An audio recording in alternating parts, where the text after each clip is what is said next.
What's going on, everybody? It's your boy Naruto Explain here, bringing you guys another Boruto 2 Blue Vortex discussion. Today, I want to address something I've seen people screaming plot hole ever since the spoilers have dropped in. I wanted to weigh in, want to put out some fires because I think this outrage that we're seeing, for a lack of better words, is stupid by some, disingenuous by others who I absolutely actually know better. And for the rest of them, I'm just gonna say these are people who simply forgot some of the lore information that has already been presented to us in the series, and it's quite frankly being overlooked, which has led to some confusion I've seen with some people. And for that last category, for people who might have forgotten, that's completely fine. This is a long-running series, stuff like that happens. So what exactly is the legendary, grandiose reason for all this outrage? It's people getting pissed off that Mitsuki was able to knock out Kawaki via poison.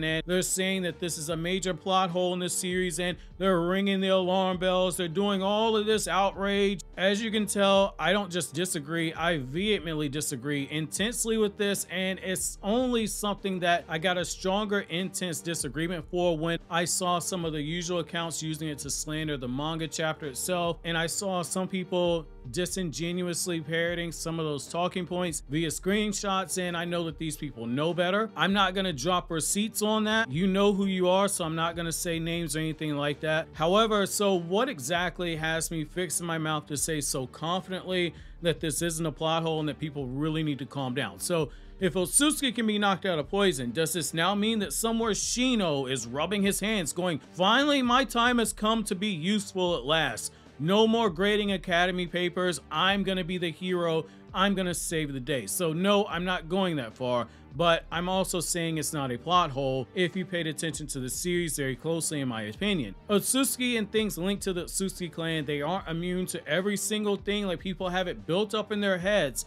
to actually be the case. That's not my headcanon. This is literally in the actual lore itself. Going all the way back to Naruto's manga, we saw that when someone absorbs the Ten Tails into their bodies, the Ten Tails being a creature that comes from the Otsutsuki clan, the thing that does most damage to them are attacks that are fused with nature energy. So there is a weakness to at least the Ten Tails. Not Otsutsuki, but the Ten Tails itself. However, let's take it a step further. The Boruto Naruto Next Generation's anime adaptation of the Versus Momoshiki arc further plays into this with how alarmed Urashiki was when he saw Mitsuki go into Sage Mode. He took one look at it and he got alarmed at what he saw and how Mitsuki was using chakra. He went so far as to say that this was dangerous, it was a dangerous power, and he couldn't allow him to use that power. Urashiki being someone who has lived for a freaking 1,000 years, he got spooked at the sight of Sage Mode and its potential, and it's implied in the Boruto manga that Momoshiki is wary of Sage Mode as well. So we see Otsutsuki have weaknesses. This gets built on even further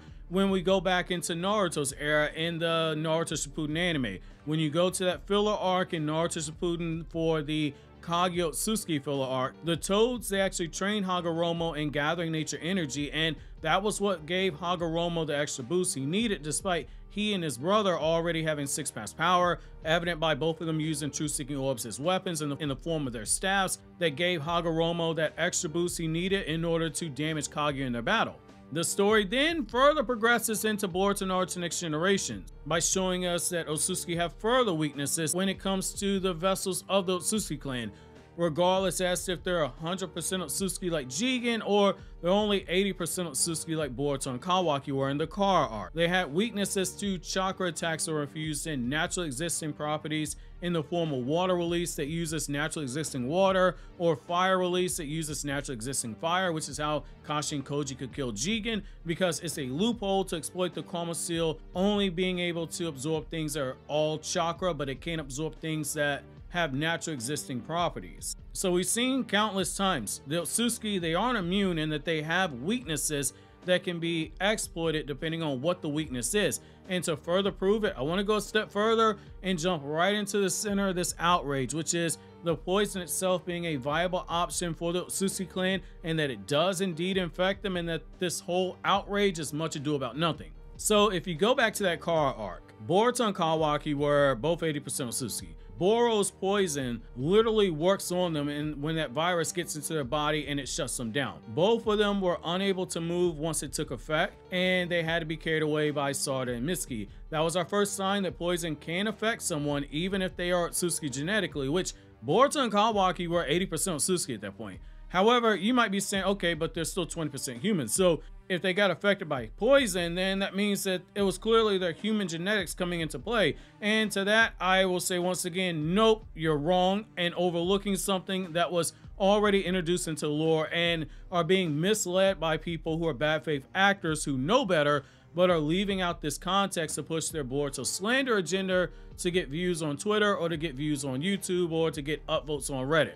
So when you go back to Boruto Naruto Next Generations, the Urashiki arc, we see something interesting there, which is that poison works on the bodies of Otsutsuki. When Urashiki was being the idiot that he was, and he was spamming his jutsu that lets him go back and forth in a time a few seconds to see the future events in a few minutes at a time, and then come back into the present with that information so he can counterattack, Jiraiya clocks exactly what it is that Urashiki's doing, and he lures him into a trap.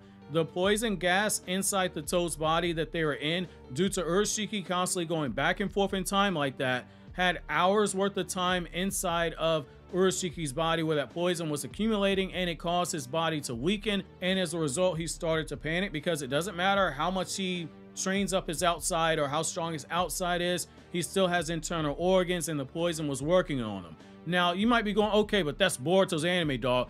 What are you talking about? What are we talking about here? You ain't talking about nothing. So that goes in the trash, except here's why you're wrong.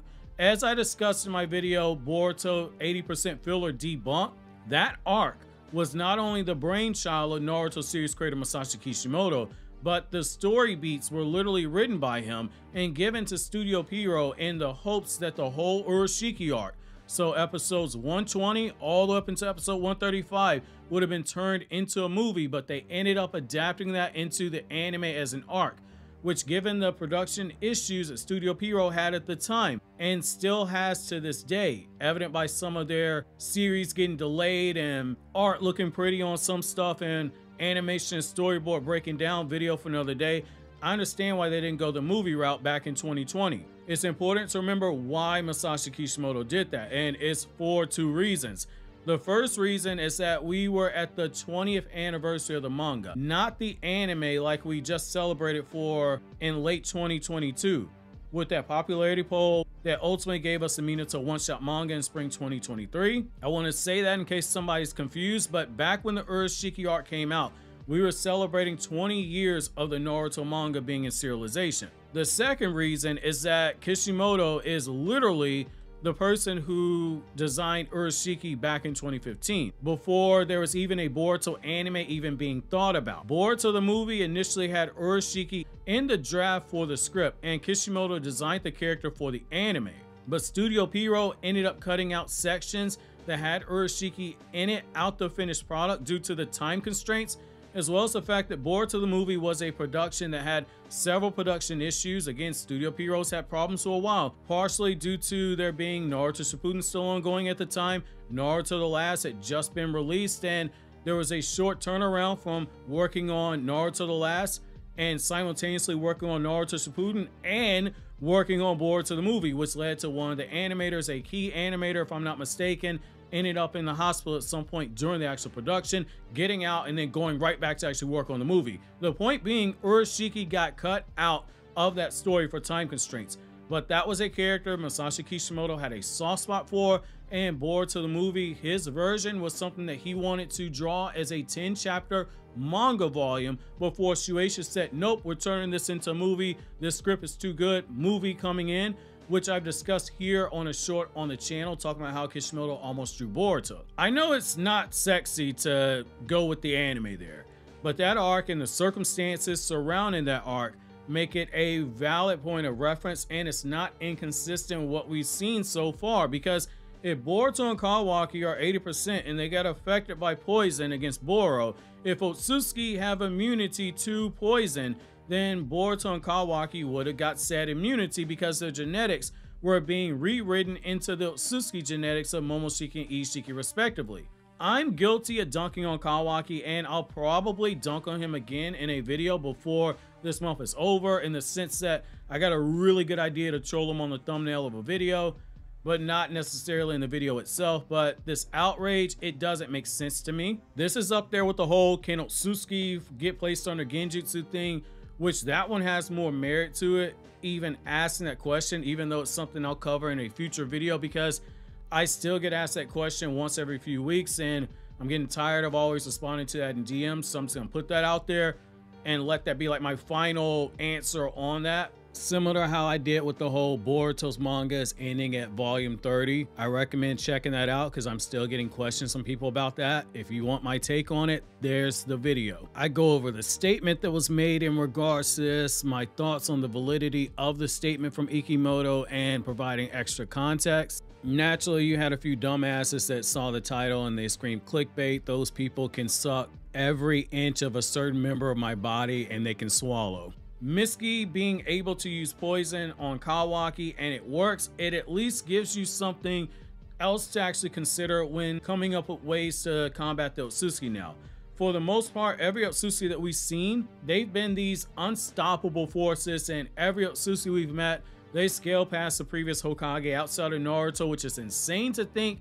And in the case of Ishiki and now Boruto Uzumaki, we now have to look at this and say they're actually Otsutsuki who scale over Naruto before he uses Baryon mode. And with Boruto, we can't even rule out that he doesn't scale over Baryon mode because he's already this much stronger than Jigen and he's not used his Komatsu yet. Incorporating backdoor methods into pre-existing information, it's what happens when you have long-running series. This isn't necessarily a retcon because there was nothing stating poison didn't work on Otsutsuki, so we can't call this retroactive continuity, but this is backloading information into a series, which right now the Naruto franchise is 24 years running when it comes to manga format. We're going to get moments like this.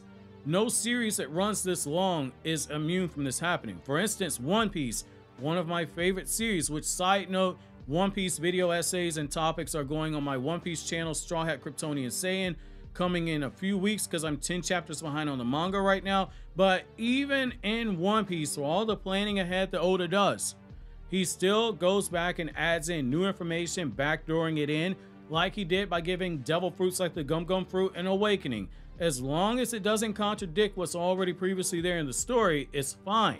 And if it is a retcon, as long as it doesn't break the laws already set in the universe, the retcon's fine. Anyway, that's just my stance. I think that this is much ado about nothing, but if you want to see my initial thoughts on this subject matter as well as other stuff in the chapter itself, click here to watch the chapter review because my editor absolutely went sage mode on the editing. Well worth the wait on that one.